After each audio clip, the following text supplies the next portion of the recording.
কর্মফল, আমি কর্মফলে বিশ্বাস করি এবং আমি বিশ্বাস করি আমার কোনো খারাপ কৃতকর্মের ফল আমাকে এই জন্মেই ভুগতে হবে।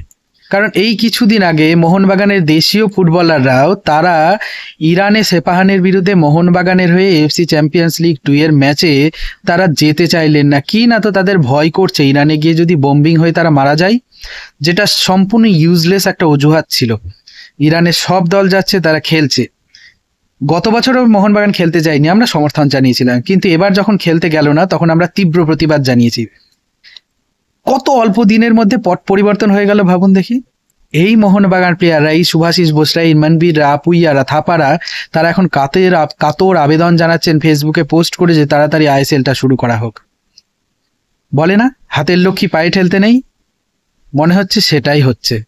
আপনারা হাতের লক্ষ্মী পায়ে ঠেলেছিলেন। এ প্রসঙ্গে আমার একটা ঘটনা মনে পড়ছে যে 2016 সালের 30শে জানুয়ারি ডিএসকে শিবাজিয়ান্সের বিরুদ্ধে পুনেতে আই লিগের ম্যাচে সনি নর্দি কাসিমউসাদের দল মোহনবাগান 2 গোলে ডিএসকে শিবাজিয়ান্সকে পরাজিত করে 30 তারিখে রাত্রেই পুনে থেকে গাড়ি ধরে মুম্বাইয়ে এসে ফ্লাইট ধরে পরের দিন চীনের উদ্দেশ্যে রওনা হন। চীনের শেনডং এর বিরুদ্ধে এসিএল এর এএফসি চ্যাম্পিয়ন্স লিগের কোয়ালিফায়ারের ম্যাচ খেলতে শেনডং এফসির বিরুদ্ধে, যে ম্যাচটা ছিল 2রা ফেব্রুয়ারি। মাঝে একদিনের গ্যাপ ছিল। সেখানে গিয়ে 6 গোল খেয়ে আমাদের মুখ চুন হয়, কিন্তু না, মুখ চুন সেদিন হয়নি। মুখ চুন তো আমাদের সেদিন হলো যেদিন আমাদের প্লেয়াররা ইরান যেতে চায়নি। সেদিন আমরা গর্ব করেছিলাম যে আমরা এই রকম একটা পরিস্থিতিতে আমরা খেলতে গেছি।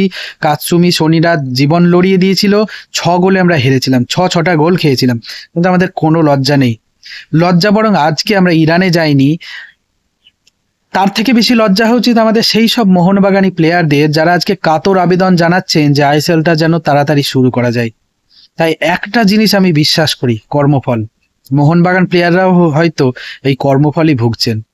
যাই হোক, যত তাড়াতাড়ি আইএসএল শুরু হয় তত তাড়াতাড়ি প্রত্যেকটা প্লেয়ার, তাদের ফ্যামিলি আছে, কোচ, সাপোর্ট স্টাফ, খেলার সাথে জড়িত প্রচুর মানুষ আছে যাদের রুটি রুজির কারণ হচ্ছে আইএসএল, সেটা যেন ভেস্তে না যায়।